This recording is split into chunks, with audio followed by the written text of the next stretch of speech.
So I want to give a little context for my talk here. Lessons I learned on my sabbatical. I'd like to share with you. But not all of you were there at the beginning of my sabbatical, so I just want to give you a little bit of a context of where I was, and then I'll go into what I've been doing, and maybe something of what I've learned. Hold it provisionally. But back in really December and then going into January, I realized that I needed to shift my practice with the Sangha and focus on some other things for a while and take a sabbatical. When I started, I didn't know if it was going to be 6 months or 9 months or 12 months. So a little bit to my surprise, I'm ready, raring to go. After only 6 months, and I'm really happy about that. But just to give those of you who maybe not know, just a little context on that backstory. I guess the push side, if you will, of the sabbatical was having been practicing for 25 to 30 years quite intensely, having no more than a 1 or 2 month break from my practice all through that 25 years. The last 25 of that 30 years, and all through my training with Shishin Roshi, and then into my teaching period. So I received transmission in 2015. That was 7 years ago now, and actually to the month, right? Yeah, I think it was in July. Yeah, it was in July of 2015. So 7 years ago, and I jumped right into founding a center and taking students on and giving Jukai to students, some of you who are here, and giving Dharma talks and really going full bore.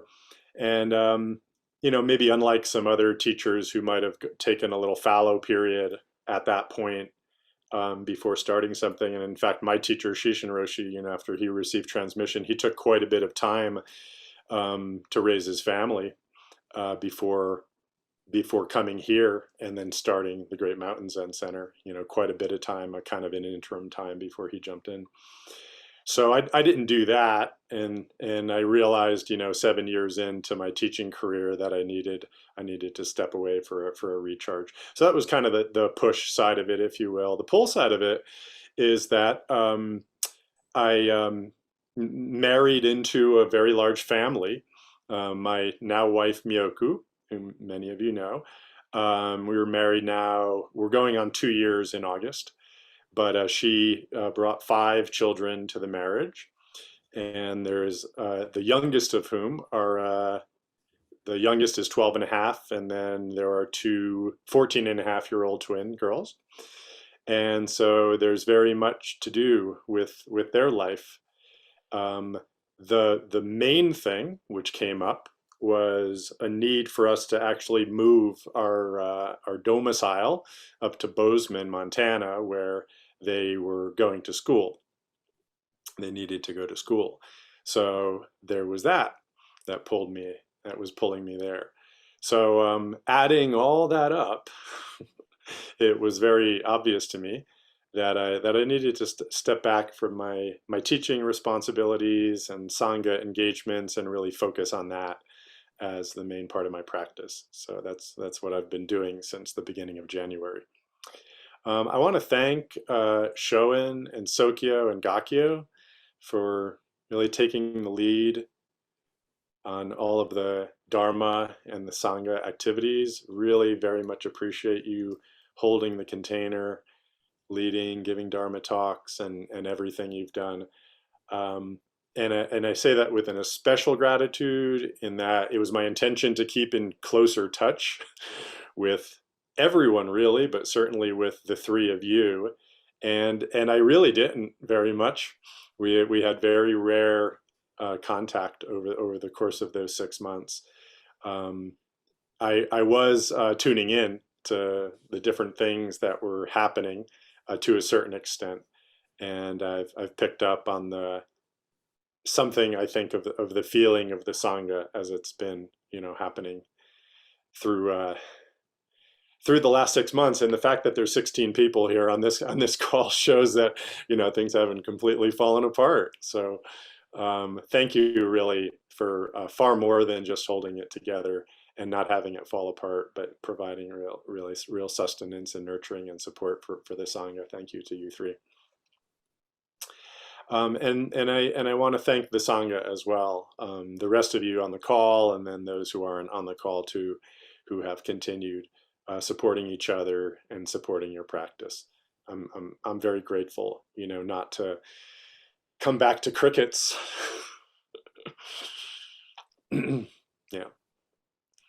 So I'm very much looking forward to reconnecting with everybody individually, and for those of you who I haven't met yet, connecting with you personally, seeing what we might have in terms of connection going forward. Yeah. Okay, so I alluded to this. I thought I was going to be able to maintain something of some contact starting in January. Like I actually, some of you were there. I thought I'd be able to maintain Dokusan with my closest students. That was my intention. My strong intention was to do that. And I did it once, and I realized I did not have the capacity. I just simply didn't have the capacity. And so that fell off the table. And I feel bad about that, but I also know that that was all I had. I had no gas in the tank for Dokusan. And so that was the wisdom of the situation, was to not engage in that way. And really the only thing I've maintained contact with is the fundamentals class over the last 6 months. So I've led several of those, 3 or 4, I think. And that's been a nice new form of contact and teaching that I've done over the last few months. And I have enjoyed that, but that's pretty much the minimum of what I've done. And it was really a surprise to me. I haven't been sitting almost at all for these last few months. And that's been, it was a surprise to me because it was my intention to sit, but it's been a great practice for me to actually not do that, and to focus on the practice of everyday life with family and all the challenges of family, challenges and joys of family and household that I've been maintaining for the last, for these 6 months. And to do it without a Zazen practice has been quite beautiful for me. Quite beautiful for me, because I've as many of you know, Zazen has been the main inspiration for me in my Zen practice. Some are drawn to Zazen, some are drawn perhaps to the teachings, some are drawn to Sangha as maybe their primary appeal, if you will. And the practice has always been just the main thing for me, the main draw, as it is for my teacher Shishin Roshi. And so to not do that, and really to expand into other forms of practice, has been a great growth for me. Great growth for me. It's been awesome. So I'll share something of the fruits, perhaps, of that growth period. Incredibly rich practice for me. They say in Zendos, the main Samu work practices are what? Cooking, cleaning, and gardening, right? So I've been doing Samu for 6 months, cooking and cleaning primarily. No gardening, no gardening, but a lot of cooking and cleaning. I've been doing a lot of work in relationship, with Miyoku. So we hit our 7-year anniversary of meeting in February of this year, right? And then we're coming up to our 2-year wedding anniversary. So this 6-month stretch that I've been in, it's kind of, those of you who have been in long-term relationships, know this. It's the longest term and most committed relationship of my life. And we hit our 7-year mark, which is kind of a classic sort of cycle time. And it definitely felt that way, come February. It's sort of like we had played out a lot of patterns. We had seen a lot of our projections over and over again, so that it was pretty obvious when they were coming up. Um, all of the ideals were stripped away. um, it just got really real. Things just got really real, um, in a beautiful way, just in a beautiful way. So this 6 month period kind of has allowed me and us to kind of move through that cyclic shift with full focus, full mindfulness, and it's been incredible growth for me in that way. I'll share as well, some of the things that I've been working with. Um, so there've been some legal issues, associated with the family and with the kids that we had to work out. It wasn't our desire to have to be up in Bozeman, but um, the courts decided otherwise a few years ago. So it brought us up there, and we had some legal matters that we needed to clean up. That was, complicating our family life with respect to, the extended family, if you will. So that has been a lot, adding that part in to my path over this last 6 months is holding space for and trying to see clearly into, the best way to meet, this really really difficult period. I hope that you have not gone through, something like this, but I'm sure, many of you have a kind of legal situation that can just drag on with, with something of an antagonist on the other side. And it can be very triggering, so a lot of emotions, a lot of call to like really see clearly into the situation of what's needed. So we've been moving through that, and I'm happy to say that we resolved all of that in May. Just a few weeks ago, really. In the middle of May, that all came to a head, and we had a court decision that went the way we wanted it to, and very happy to be able to apply myself, to that heartfully. So let's see, others just in terms of the details. So a lot of my work has been with these kids, right? So we've had the three younger kids, like I told you, and then there's also two other kids in the family. There's a 28-year-old who will be 28. She will be 28 in 2 days, and she is transitioning into a woman. So there's that. She lives here in our house in Boulder, but she's very much a part and really an everyday part of the family. So that's another part of my practice over the last 6 months. And then our second child is 25 and lives in Boston, where she's going to law school. And so less contact, but still a lot of contact with her, and a big part of my family practice over the last 6 months. So I wanted to share some of the details. Some of you know most of that, and some of you don't know any of that, but just to be specific about it, perhaps will help you appreciate, my path over these last 6 months. What a practice. Wow. Wow. I will say one top thing is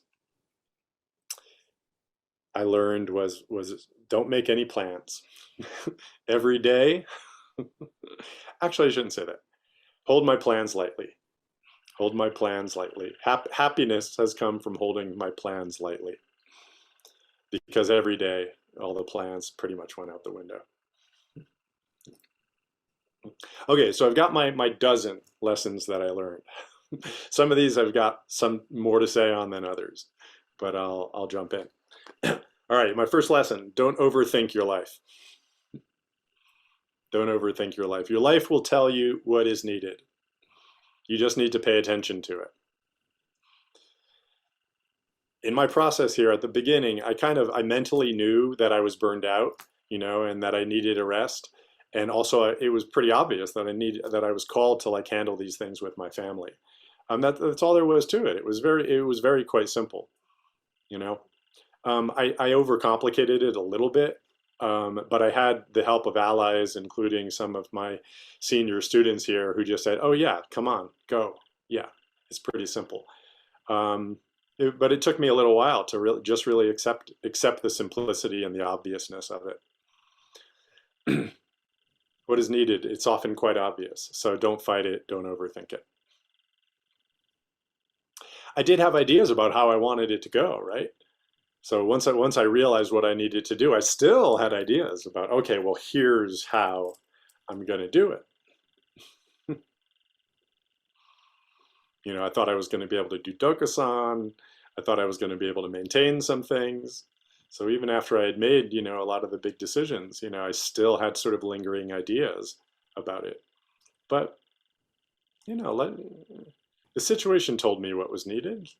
You know, overthinking it in advance and trying to figure out the path forward just wasn't needed. Wasn't needed, and it really just caused me undue stress and strain.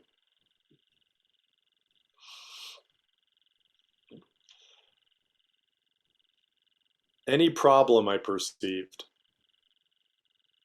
and I've perceived a lot of problems in the last 6 months, was always a reaction to the gap between reality and what my ideas and preferences were. Every single time. That's all. So don't overthink it.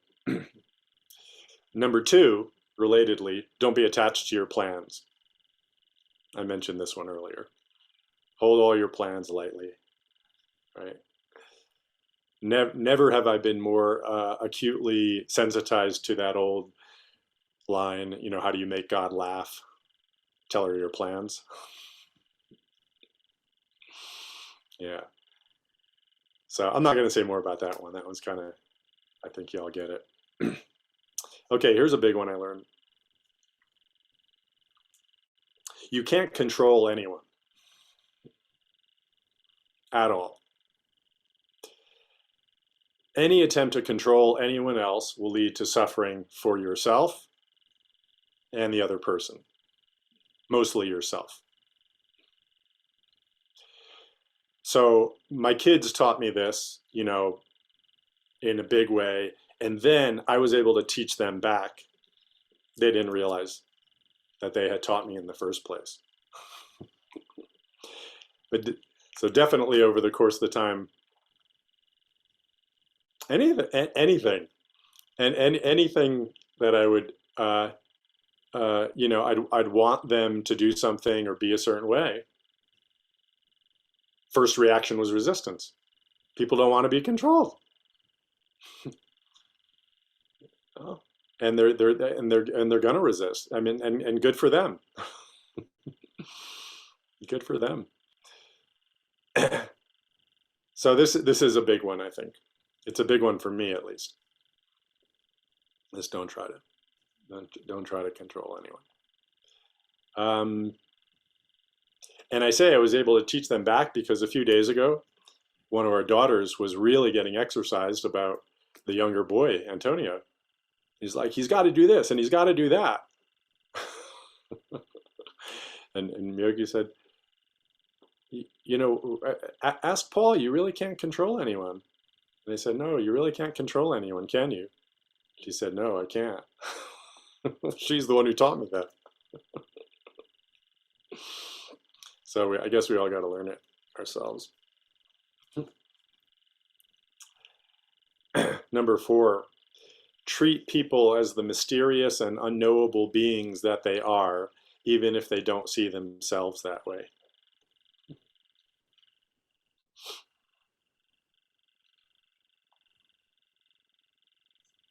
I don't have anything more to say about that one.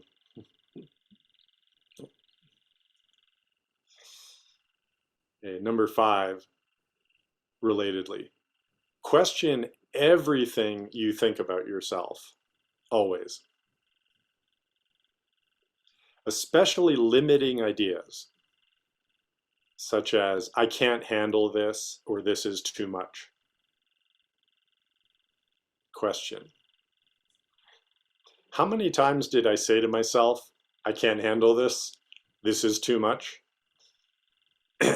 6 months times 30 days, approximately 180 times. Never once was it true. Not once. So many of you know this teaching that I've passed on from my Izumi Roshi. You know, when I lived at the Zen Center of Los Angeles, it was a time when the Zen Center was going through troubles and people were sort of arguing with each other and there were a lot of feelings up. And he said, you know, simply expand your capacity. Please expand your capacity. What I didn't hear him say, and what I would add is, if you don't expand your capacity, it will be expanded for you.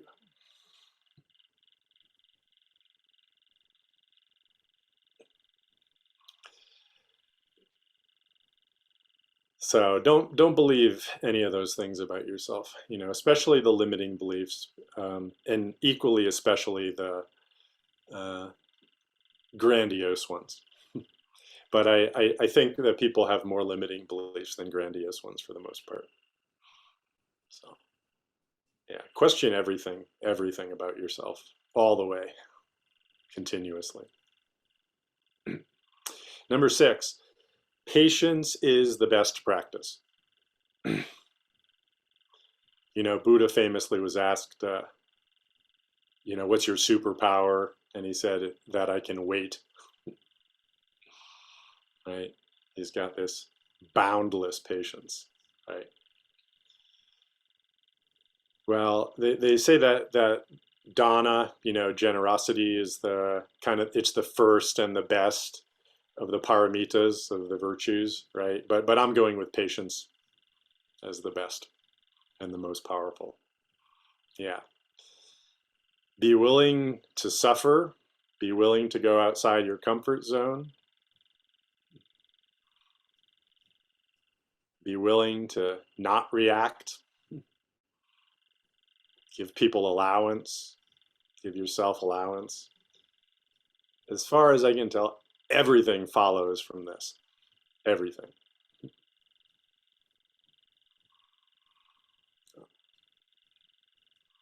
Okay, number 7. Don't forget the saving graces. Joy, humor, mystery, and possibility. These have saved me many times, often gifted to me by Miyoku and the kids. Joy, humor, mystery, and possibility. Mystery, you know, what's going on here? I don't know.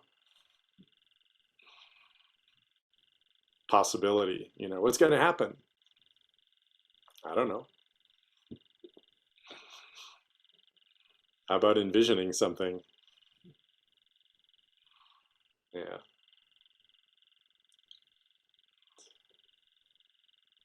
So bring these forth for yourself and for others, and be open to them as gifts from your people, from your loved ones, from your sangha. Number 8, do a job completely, so nothing lingers. This has been a really big one for me because I'm not always good at this. I kind of, I'm better at beginnings than endings, one of those people.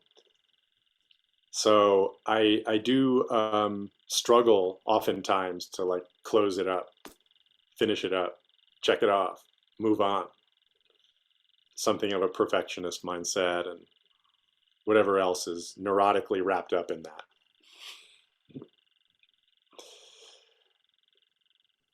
But boy, this life practice I've been on for 6 months, you know, having anything linger in the world or in my mind is just not supportable. Not supportable. Up in Bozeman, like there's a certain point of the year where the snow is not going to melt until June. So shoveling the driveway, if I don't finish it, if I didn't finish it and there was some snow on the side, and in my Colorado mind, I was like, oh, in 5 days, that's going to melt away.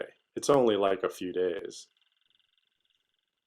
No, that's going to stay. And the next snowfall, which is a day or two away, is going to get on top of that. And the driveway, those icebergs on the side are going to get smaller and smaller until there's only this much that I can get out from the car. So I had to like shovel the entire driveway completely, immediately, every time. That's just one example.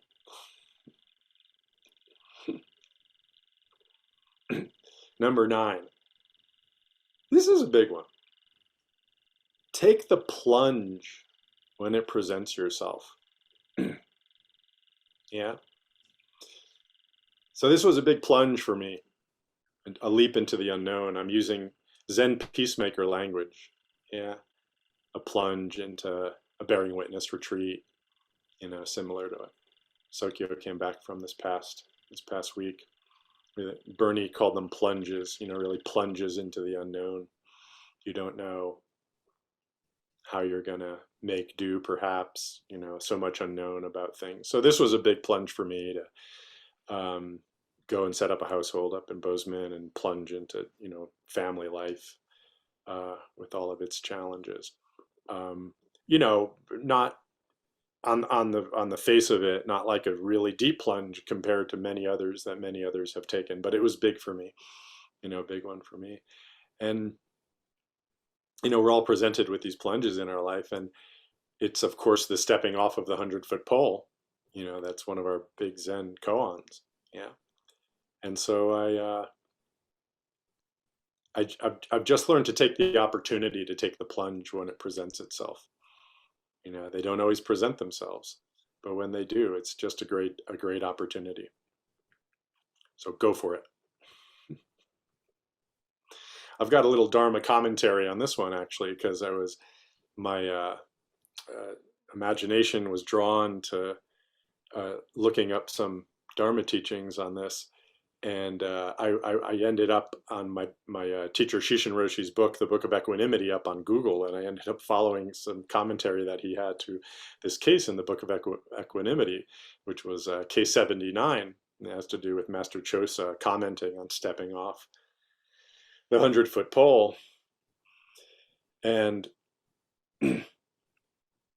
there's a verse in this case 79. It said, who's afraid in spring paddies to sink in mud to the knees? So you step off the pole and you end up in the mud, right? You want to be up on the platform and up in your safe little structure, right? You step off the pole and you end up in mud to your knees. And Shishin Roshi commented and said, if you don't sink into the mud in the spring, how will you enjoy a bowl of rice in the summer, right? So there's a nice Dharma teaching there about the richness and fecundity of the plunge, taking that plunge, and what might bear fruit from it. And I'm going to add, leaving aside any thought of rice in the summer, if you don't sink into the mud, how will you ever learn to enjoy the mud?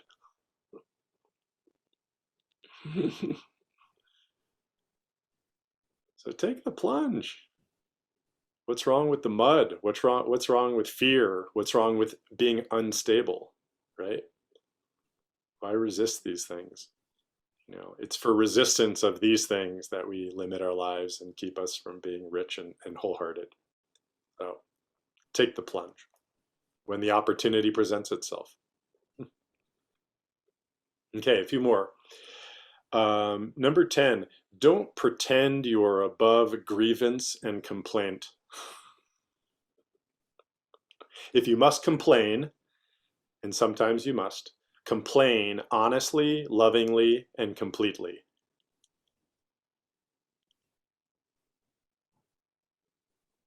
I my sort of preachy mind wanted this lesson to be don't complain, right? And I even had these echoes in my head of Bernie Glassman's teaching saying, you can't make a mistake in your vows. Taking the vows doesn't mean you're not going to make mistakes. It just means you can't complain.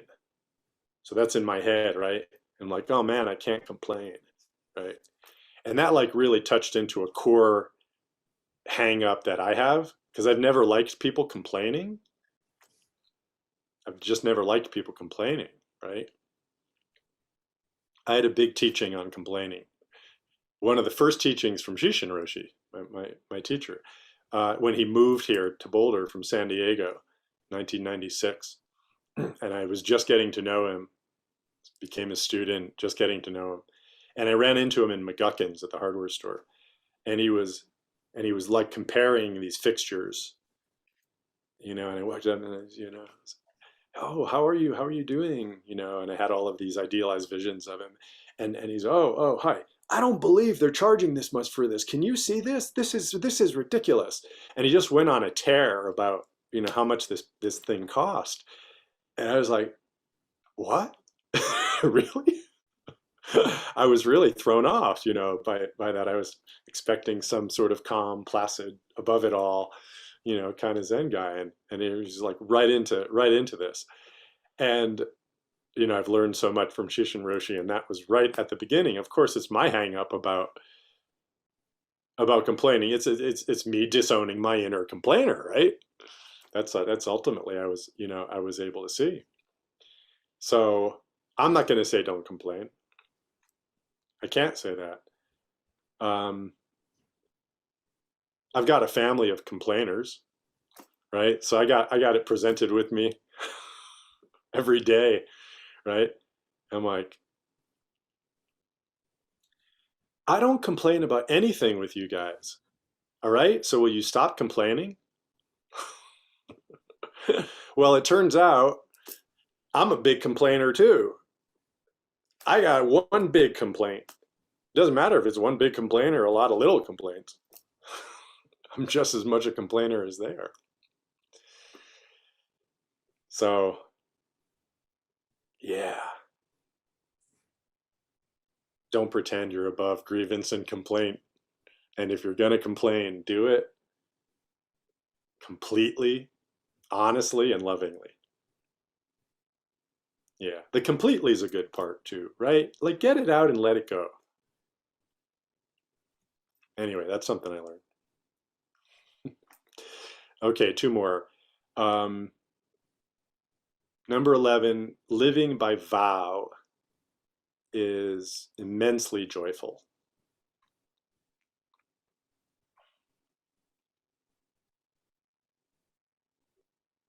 I'm just going to leave that one there. And finally, number 12, keep good company, find your people, care for them. Sangha is the most precious treasure. It truly is. And I include family in Sangha. How could family not be included in Sangha? They're the field of your heart, field of your practice. So I feel incredibly blessed that I have my family upstairs in the house. I've got my dad on the screen. And I've got all of you as my Zen Sangha. And that is just an incredible blessing. So that's become very powerfully clear to me how important and nourishing it is to find your Sangha, find your people, and then care for them and allow them to care for you. Yeah. So that's a good one to end on. And I'm really happy to be rejoining this Sangha in that spirit.